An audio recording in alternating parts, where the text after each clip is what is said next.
Sebelum ni aku letak kain kat sini tau. Bila membasuh, sinki akan basah, air akan mengalir sampai bawah sinki.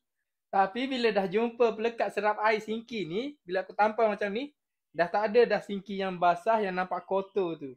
Bila guna pelekat serap air sinki ni, nampak pun lebih kemas dan cantik. Pelekat ni satu gulung 280 kali 8 cm. Banyak korang, saya guna satu pun tak habis. Pelekat serap air sinki ni ada 4 corak design yang cantik-cantik, korang boleh pilih dalam beg kuning.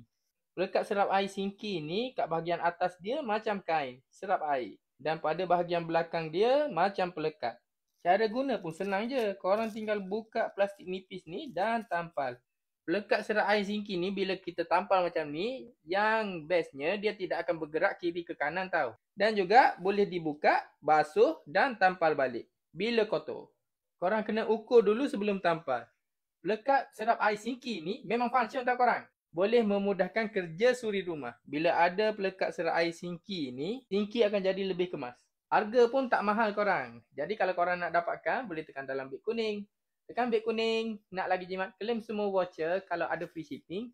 Korang juga yang untung. Okay, bye.